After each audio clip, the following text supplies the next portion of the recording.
ಬಾಗೇಪಲ್ಲಿ ಪಟ್ಟಣದ ಹೊರವಲಯದ ಖಾಸಗಿ ಹೋಟೆಲ್ನಲ್ಲಿ ನಡೆದ ಆಗ್ನೇಯ ಪದವೀಧರ ಚುನಾವಣಾ ಪೂರ್ವಭಾವಿ ಸಭೆಯಲ್ಲಿ ಮಾತನಾಡಿದ ಎಐಸಿಸಿ ಕಾರ್ಯದರ್ಶಿ ಅಭಿಷೇಕ್ ದತ್ತ, ಆಗ್ನೇಯ ಪದವೀಧರ ಕ್ಷೇತ್ರದ ಮತದಾರರ ಪಟ್ಟಿ ತಯಾರಿಕೆ ಆರಂಭವಾಗಿದೆ. ಅರ್ಹ ಪದವೀಧರರು ನಮೂನೆ 18 ಅರ್ಜಿಯೊಂದಿಗೆ ಪದವಿ ಪ್ರಮಾಣ ಪತ್ರ, ಅಂಕಪಟ್ಟಿ ಸಲ್ಲಿಸಿ ನೋಂದಣಿ ಮಾಡಿಕೊಳ್ಳಬೇಕು. 2026ರ ಜೂನ್ನಲ್ಲಿ ಚುನಾವಣೆ ನಡೆಯಲಿದ್ದು, ಕಾಂಗ್ರೆಸ್ನಿಂದ ಯಾರೇ ಅಭ್ಯರ್ಥಿಗಳು ಹೈಕಮಾಂಡ್ ಸೂಚನೆಗೆ ಬದ್ಧರಾಗಿ ಅಭ್ಯರ್ಥಿಯ ಗೆಲುವಿಗೆ ಶ್ರಮಿಸಬೇಕು ಅಂತ ಕರೆ ನೀಡಿದರು. ಬಾಗೇಪಲ್ಲಿ ಕ್ಷೇತ್ರದಲ್ಲಿ ಸತತ 3 ಬಾರಿ ಶಾಸಕರಾಗಿರುವ ಎಸ್ಎನ್ ಸುಬ್ಬಾರೆಡ್ಡಿಯವರ ಪಕ್ಷನಿಷ್ಠೆ ಹೈಕಮಾಂಡ್ ಗುರುತಿಸಿ ಉನ್ನತ ಸ್ಥಾನ ನೀಡುವಂತೆ ರಾಷ್ಟ್ರೀಯ ನಾಯಕರ ಜೊತೆ ಚರ್ಚಿಸಲಾಗುವುದು ಅಂತ ಅಭಿಷೇಕ್ ದತ್ತ ಹೇಳಿದರು. ರಕ್ಷಾರಾಮಯ್ಯ ಮಾತನಾಡಿ, ವಿಧಾನ ಪರಿಷತ್ತಿನ ಆಗ್ನೇಯ ಪದವೀಧರ ಕ್ಷೇತ್ರದ ಮತದಾರರ ಪಟ್ಟಿ ತಯಾರಿಕೆ ಪ್ರಕ್ರಿಯೆ ಆರಂಭವಾಗಿದ್ದು, ಈಗಾಗಲೇ ಪಕ್ಷದಿಂದ ಅಗತ್ಯ ಸಲಹೆ, ಮಾರ್ಗದರ್ಶನ ನೀಡಲಾಗುತ್ತಿದೆ.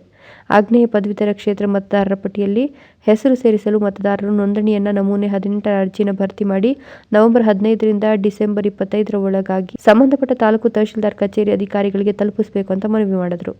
ಶಾಸಕ ಎಸ್ಎನ್ ಸುಬ್ಬಾರೆಡ್ಡಿ ಮಾತನಾಡಿ, ಪದವೀಧರ ಕ್ಷೇತ್ರದ ಮತದಾರರ ಪಟ್ಟಿ ಪ್ರತಿ ಚುನಾವಣೆಯಲ್ಲಿ ಹೊಸದಾಗಿ ತಯಾರಿಸಬೇಕಿದ್ದು, ಕ್ಷೇತ್ರಕ್ಕೆ ಸಂಬಂಧಿಸಿದ ಅಸ್ತಿತ್ವದಲ್ಲಿರುವ ಮತದಾರರ ಪಟ್ಟಿಯಲ್ಲಿ ಎಲ್ಲ ವ್ಯಕ್ತಿಗಳಿಗೂ ನಿಗದಿತ ನಮೂನೆಯಲ್ಲಿ ಹೊಸದಾಗಿ ಅರ್ಜಿ ಸಲ್ಲಿಸಬೇಕಿದೆ ಎಂದರು.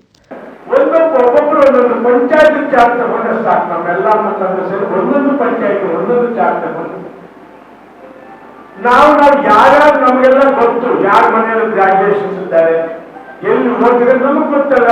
ಆ ಓದಿದ್ರೆ ನಮ್ಗೆ ಗೊತ್ತಿರುತ್ತೆ. ನಾವು ಅವ್ರನ್ನ ಮನವೊಲಿಸಿ ಮೆಂಬರ್ಶಿಪ್ ಮಾಡಬೇಕಾಗುತ್ತೆ. ದಯವಿಟ್ಟು ಗಮನಿಸಿ, ನಾವೀಗ ಎಲ್ಲ ಚುನಾವಣೆ ಗೆಲ್ತಾ ಇರ್ತೇವೆ. ನಮಗೆ ಒಂದು ಗೌರವ ಚೆನ್ನಾಗಿ ಆಗ್ಬೇಕು. ನಾವು ಯಾವುದೇ MLC ಎಲೆಕ್ಷನ್ ಬಿಡಿ, ಇನ್ನೊಂದು ಯಾವುದೇ ಬಿಡಿ ಅಂದ್ರೆ ನಮ್ಮನ್ನು ಜನ ಬಿಟ್ಬಿಡ್ತಾರೆ. ಅದರಿಂದ ಯಾವುದೇ ಚುನಾವಣೆಯನ್ನು ನಾವು ಮುಖ್ಯವಾಗಿ ನೋಡ್ಬೇಕಾಗುತ್ತೆ. ದಯವಿಟ್ಟು, ಯಾಕಂದ್ರೆ ಅವರು ಇವತ್ತು ಅಭಿಷೇಕ್ ದತ್ತಾಜಿ ಬಂದಿರೋದು, ಅವ್ರಿಗೂ ಒಂದು ಚಾರ್ಜ್ ಆಗಿದ್ದಾರೆ ನಮ್ಮ ಭಾಗ. ಅವ್ರಿಗೂ ಗೌರವ, ನಮಗೂ ಗೌರವ. ನಾವು ಮಾಡ್ಬೇಕಾದಷ್ಟೇ. ಒಂದೊಂದು ಪಂಚಾಯತ್ ಒಂದೊಂದು ಟೀಮ್ ಮಾಡ್ಕೊಳ್ಳೋಣ, ಒಂದೊಂದು ಹಳ್ಳಿಗೆ ಒಬ್ಬೊಬ್ಬರನ್ನ ಅದರಲ್ಲಿ ಅಪಾಯಿಂಟ್ಮೆಂಟ್ ಮಾಡ್ಕೊಳ್ಳೋಣ. ಆ ಹಳ್ಳಿಯಲ್ಲಿರುವಂತ ಎಲ್ಲರೂ ಸೇರಿ ಆ ಮೆಂಬರ್ಶಿಪ್ ಮಾಡಿದಾಗ ಅಚ್ಚುಕಟ್ಟಾದಂತ ಕೆಲಸ ಆಗುತ್ತೆ. ಇಲ್ಲಾಂದ್ರೆ ಸುಮ್ಮನೆ ಏನೋ ಓದ್ ಹೋಗೋದು ಏನು ಪ್ರಯೋಜನ ಆಗಲ್ಲ.